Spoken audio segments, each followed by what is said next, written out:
Lysosome পড়ার আগে এখানে কোষ গহ্বর দেওয়া আছে। ভেকুয়াল শব্দটা দেখে কি মনে হইতেছে মাথায় বলো তো? ভেকুয়াম, শূন্য স্থান, তাই না? তাহলে কোষের ভেতরেও একটা শূন্য স্থান বা একটা বাবল থাকবে বড়, বুঝছো? একটা ছবি অ্যাড করি, এটা সেল, এই যে দেখো একটা bubble, right? So this is called কোষ গহ্বর। কোষের মধ্যে একটা ফাঁকা জায়গা, ভেকুয়াম। ওকে, প্রিয় স্টুডেন্টরা দেখো, এই যে মেমব্রেনটা আছে না, এটা কিন্তু আমি আগের লেকচারে দেখিয়েছিলাম যে মেমব্রেনটার নাম হচ্ছে টনোপ্লাস্ট। কি নাম বলো তো? টনোপ্লাস্ট। এই প্লাস মানে সাইটোপ্লাজম, বুঝছো? তাহলে এদিকে পানি টানি বিভিন্ন উপাদান আছে, এটা সবসময় একে চাপ দেয়, সবসময় একে চাপ দেয়, সবসময় চাপ দেয়। তো সবসময় যদি মেমব্রেনটা চাপ খায় তাহলে টেনশন, টনো আসছে টেনশন থেকে, বুঝছো? টেনশন প্লাস মানে হলো সাইটোপ্লাজম। তাহলে সাইটোপ্লাজমের টেনশন নেয় যে পর্দা, তার নাম হচ্ছে টনোপ্লাস্ট, রাইট? তাহলে আমরা কোষ গহ্বরের একটা আবরণ দেখলাম, ঠিক আছে?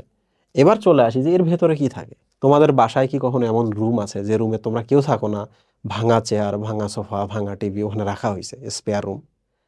ওকে, কখনো যদি হঠাৎ করে মনে হয় যে এই যে ভাঙা একটা চেয়ার রাখছিলাম, ওটার পায়াটা তো ভালো আছে, এখন আমার দরকার, ওই রুমে গিয়ে তুমি আবার ওই চেয়ারটা নিয়ে আসতে পারো। তাহলে কোষ গহ্বর মানে এখানে শুধু খারাপ জিনিস তুমি রাখবে তা না, ওখানকার জিনিসগুলো যেন ফিউচারে তুমি ব্যবহারও করতে পারো, আনা যেন যায়, এই ব্যবস্থা করতে হবে। তুমি কি জানো যে উদ্ভিদ কোষে এটা থাকে? এবং উদ্ভিদ কোষের দেখো এখানে একটা কথা বলা আছে, বৃহৎ কোষ গহ্বর উদ্ভিদ কোষের বৈশিষ্ট্য। তাহলে কোষ গহ্বরটা দেখছো কত বড়, তাহলে এটা একটা উদ্ভিদ কোষ না? তুমি জানো প্রাণী কোষের কোষ গহ্বর থাকে না, থাকলে এরকম পুচকি। পুচকিটা কেন জানো? কারণ প্রাণী কোষে না স্পেয়ার রুম রাখা লাগে না, যে কোনো একটা জায়গার মধ্যে আমি খারাপ জিনিসগুলো রেখে দিব, প্রাণী কোষে লাগে না। এর কারণ হচ্ছে প্রাণী কোষ তৈরি করতে পারে, সেকেন্ডলি প্রাণী কোষ কিন্তু তার লাইসোসোম আছে, তার গোলজি বডি আছে, সেগুলোকে বের করে দিতে পারে, যে খারাপ জিনিসগুলো রাখছো না এগুলো বের করে দিতে পারে। এই জন্য প্রাণী কোষে কিন্তু কোষ গহ্বরের দরকার পড়ে না, স্পেয়ার রুমের দরকার পড়ে না। ভাঙা চেয়ার, সোফা, টেবিল, টেলিভিশন থাকলে প্রাণী কোষ বের করে দেয় গোলজি বডির মাধ্যমে। এর যেহেতু গোলজি বডি নাই, তাহলে একে একটা স্পেয়ার রুম লাগবে, একটা ফাঁকা রুম লাগবে। So that is call vacuum বা সেল ভেকুয়াল। ক্লিয়ার? এবার দেখো, এবার আমরা চলে আসি, দেখো ওখানে একটা কথা বলা আছে, দেখছো? অজৈব লবণ, আমিষ, শর্করা, চর্বি জাতীয় পদার্থ, জৈব অ্যাসিড, রঞ্জক পদার্থ, পানি, মানে দুনিয়ার যা কিছু, ধরা যাক এখানে পানি বেশি হয়েছে, পাঠাও স্পেয়ার রুমে। এখানে সোডিয়াম বেশি হয়েছে, অজৈব লবণ, পাঠাও এখানে। এখানে কোনো প্রোটিন বেশি হয়েছে, দিস ইজ প্রোটিন, হা হা করে হাসতেছে, পাঠাও এখানে। এখানে অন্য কোনো কিছু, চর্বি বেশি হয়েছে, জৈব অ্যাসিড বেশি হয়েছে, চর্বি, জৈব অ্যাসিড বেশি হয়েছে, পাঠাও এখানে। ফিউচারে যদি তোমার সেলের মধ্যে পানি কমে যায়, পানিটাকে তুমি বের করবা। লবণ যদি কমে যায়, লবণটাকে তুমি বের করবা। এভাবেই তো তুমি এই রুমটাকে ব্যবহার করবা। ওইটাই কিন্তু এই কথাই বলছে। আশা করছি কোষ গহ্বর জিনিসটা বুঝছো। এই মাঝে মাঝে এমন হয় না যে এখানে এত বেশি প্রোটন বেড়ে গেছে যে সাইটোপ্লাজমটা অ্যাসিড হয়ে গেছে, তাহলে প্রোটনটাকে এদিকে ঢুকায় দাও, সেটা সাইটোপ্লাজমটা অ্যাসিডটা কমে যাবে, অ্যাসিডটা কমে ক্ষারের দিকে যাবে, যাবে না? আবার দেখো বেশি ক্ষার হয়ে গেছে, তাহলে প্রোটনটাকে আবার আমি বাইর করে এনে একটু ক্ষারটাকে অ্যাসিড বানানোর ট্রাই করবো না? করবো কিনা? সো কোষ গহ্বরটা হচ্ছে এইরকম জিনিস। তোমরা কি জানো মেডিকেল ভর্তি পরীক্ষা ইন্টারমিডিয়েট শেষে একটা প্রশ্ন আসছিল যে কোষের পিএইচ বা অ্যাসিডিটি কে নিয়ন্ত্রণ করে? কোষ গহ্বর, বুঝছো? ইন্টারেস্টিং প্রশ্ন। তো তোমাদের এখানে এত সুন্দর করে দেওয়া আছে, আমি সবগুলো কিন্তু এক্সপ্লেন করে দিয়েছি। এবার আমি শুরু করি লাইসোসোম। ওকে, এখন আমরা দেখবো lysosome. Look at this. Lysosome শব্দটা আগে তুমি বোঝার চেষ্টা করো। লাইসোসোম, তাহলে সোম মানে বডি বা জিনিস, বস্তু, তাই না? তাহলে একটা বস্তুর কথা বলা হচ্ছে। লাইসো মানে লাইসিস, লাইসিস মানে কিন্তু ভেঙে ফেলা, বুঝছো? ভেঙে ফেলা বা ধ্বংস, ভেঙে ফেলা বা ধ্বংস। তাহলে বলো তো, এটা এমন একটা বস্তুর কথা বলতেছে যেটা কোনো কিছুকে ভেঙে ফেলে, তাই না? লাইসোসোম কিন্তু কোনো বাছ বিচার করে না, বুঝছো?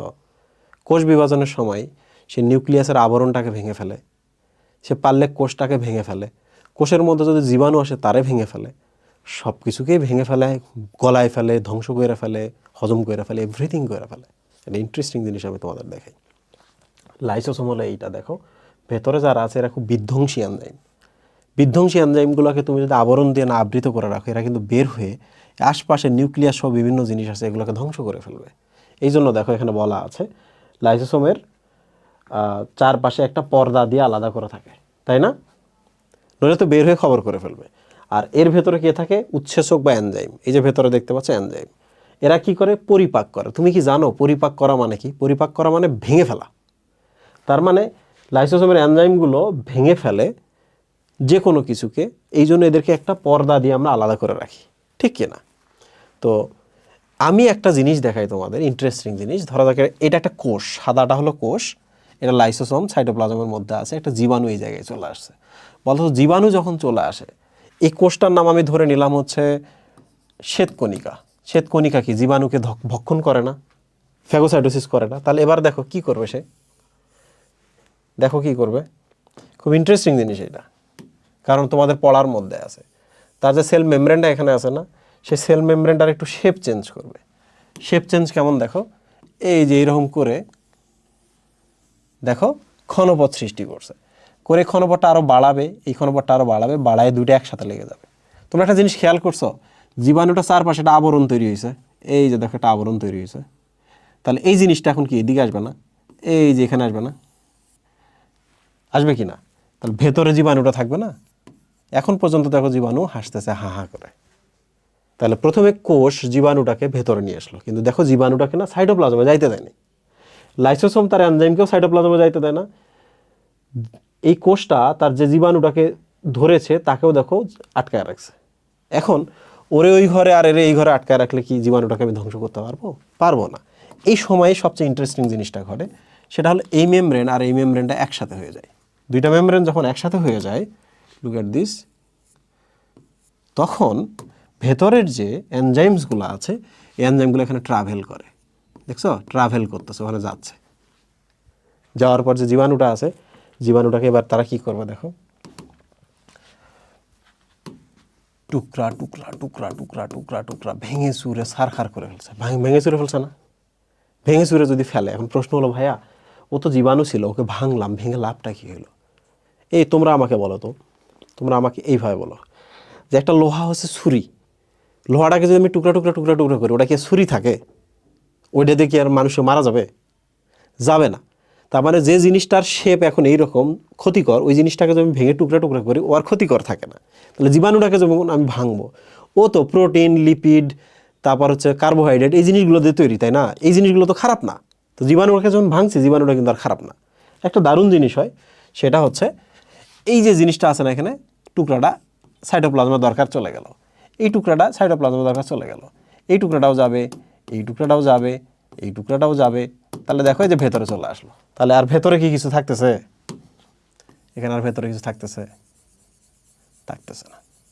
তাইলে আমি তোমাদের দুইটা জিনিস এখানে খুব ভালো করে বলে দিই। হ্যাঁ, এক নাম্বার দেখো জীবাণুটাকে কি করলো, ধ্বংস করা, গুঁড়া করলো, এটাকে বলা হয় পরিপাক, তাই না? এটাকে বলা হয় পরিপাক। দুই নাম্বার হচ্ছে ধ্বংস করা, গুঁড়া করা বা পরিপাক করার পর সেগুলোকে সাইটোপ্লাজমে পাঠিয়ে দিল, এটাকে বলা হয় হজম, বা এটাকে বলা হয় হজম। দুইটা জিনিস কিন্তু দুইটা, বুঝছো? তাহলে বলো তো লাইসোসোম আসলে কি করে? লাইসোসোমের কাজ কিন্তু, প্রধান কাজ হলো পরিপাক করা, ভেঙে ফেলা। আর হজম কিন্তু ভিন্নভাবে হয়। তো যাই হোক, তোমাদের বইয়ের মধ্যে কি লেখা আছে দেখছো? জীবাণুকে হজম করা লেখা আছে। অ্যাকচুয়ালি সে পরিপাক করে, ধ্বংস করে, গলায় ফেলে, ভেঙে ফেলে, টুকরা করে, সব কিছুই করে। কিন্তু বইয়ের মধ্যে যদি হজম করে লেখা আছে, এই টার্মটা শুধু তোমরা মনে রাখবা যে লাইসোসোম জীবাণুকে হজম করে, জীবাণুর হাত থেকে আমাদের রক্ষা করে। আমি কি পুরোটা বোঝাইতে পারছি? লাইসোসোম মানে হলো ধ্বংসাত্মক অঙ্গাণু, তার ভেতরে এনজাইম থাকে, চারপাশে একটা আবরণ দিয়ে আবৃত করা থাকে।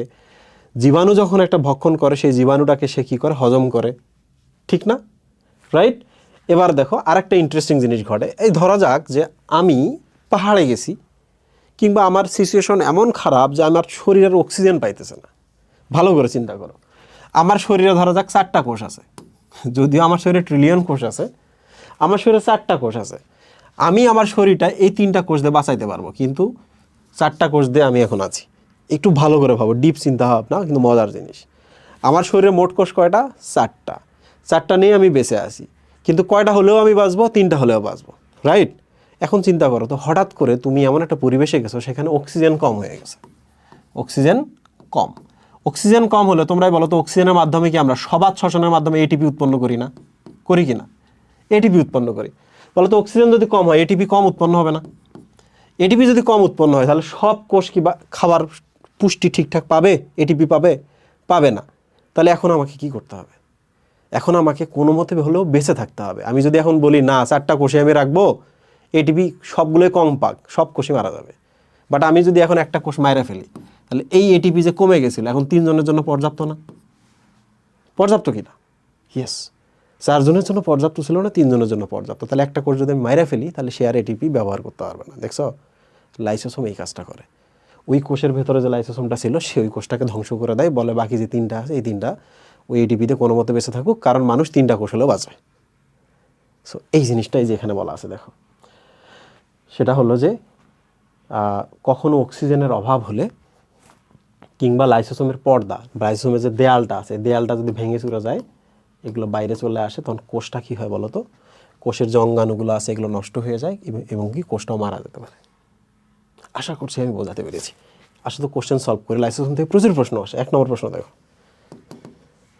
1 নম্বর প্রশ্ন, কোষকে জীবাণুর হাত থেকে রক্ষা করে কে? লাইসোসোম। লাইসোসোমের এনজাইম জীবাণুকে কি করে? এই যে দেখছো, মেরে ফেলে, ধ্বংস করে, হজম করে, বিগলিত করে। তুমি কি জানো এখানে সবগুলোই সঠিক আনসার? কিন্তু বইয়ের মধ্যে যেহেতু দেওয়া আছে হজম করে, তাহলে এইটার পক্ষে আমাদের রায় যাবে, তাই না? তাহলে এই প্রশ্নটা যে করেছে, আই ডোন্ট নো কে করছে এই প্রশ্নটা, কিন্তু এই প্রশ্নটা করা ঠিক করেনি। লাইসোসোমের কাজ কোনটি? লাইসোসোমের কাজ কোনটি? Look at this. খাদ্য সঞ্চয় না, এটা প্লাস্টিডের কাজ, তাই না? এটা কার কাজ? প্লাস্টিডের কাজ। প্লাস্টিড বলতে অ্যামাইলোপ্লাস্ট। আমিষ সংশ্লেষণ, এটা কার কাজ? রাইবোজোমের কাজ। কোথায়? এন্ডোপ্লাজমিক রেডিকুলামে। এটা কি? এটা আমি বুঝতে পারতেছি না, আমি পরবর্তীতে পাইলে আমি তোমাদের এটা বলবো। প্রবাহ পমের নির্দেশনা আবার কি জিনিস? জীবাণু ধ্বংস, ওকে, এইটা কাজ লাইসোসোম এই কাজটা করে, রাইট? আচ্ছা, লাইসোসোমের সাথে নিচের কোনটির কার্যগত মিল আছে? দেখো, লাইসোসোমের সাথে কাজের মিল আছে, তাহলে আমাদের কাজটা বের করতে হবে। লাইসোসোমের কাজ কি? ধ্বংস, তাই না? ধ্বংস দুইজনে তাহলে করবে। দেখো তো, অস্থিকোষ, অস্থিকোষ কি ধ্বংস করে? জীবাণুকে করে না। জনন কোষ কি ধ্বংস করে? না। শুক্রাণু ডিম্বাণু প্রজননে অংশ নেয়। স্নায়ুকোষ ধ্বংস করে? না। স্নায়ুকোষ উদ্দীপনা পরিবহন করে। উপরে লেখা আছে লসিকা কোষ। তুমি কি জানো লসিকার ইংরেজি কি? লসিকার ইংরেজি হচ্ছে লিম্ফ।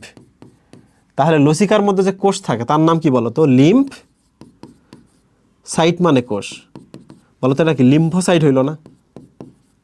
লিম্ফোসাইট হলো না? বলো তো। তাহলে লসিকা কোষ বা লিম্ফোসাইট, লিম্ফোসাইট কিন্তু জীবাণুর বিরুদ্ধে কাজ করে, বুঝছো? এক ধরনের লিম্ফোসাইট আছে, তারা জীবাণুকে বিষ ঢেলে দিয়ে মেরে ফেলে, বুঝছো? সাইটোটক্সিক লিম্ফোসাইট, ওটা ইন্টারমিডিয়েটে পাবা। সো লসিকা কোষ বা লিম্ফোসাইটের সাথে লাইসোসোমের মিল আছে। আশা করছি তোমাদের কোষ গহ্বর এবং লাইসোসোম চমৎকারভাবে বোঝাতে পারছি। শোনো, তোমরা যখন এই ভিডিওগুলো দেখবা, ভিডিওগুলো দেখা শেষে তোমরা যাবা টপারনে, তোমাদের ডিসক্রিপশন বক্সের মধ্যে লিঙ্ক দেওয়া আছে, টপারনে গিয়ে দেখবা কোশ্চেন আছে, সেই কোশ্চেনগুলো তোমরা সলভ করবা, বুঝছো? এই কোশ্চেনগুলো সলভ করলে তোমাদের এইচএসসির জন্য প্রবলেম সলভ হয়ে যাবে। আর আমি তোমাদের কি করব, সামনে তোমাদের যখন এইচএসসি পরীক্ষা হবে তার আগে আমি আবার 1 শট দেব, ওকে? তার আগে আমল করো, এগুলো খুব জরুরি। পরীক্ষায় বোর্ডে ফার্স্ট হইতে হবে। Thank you.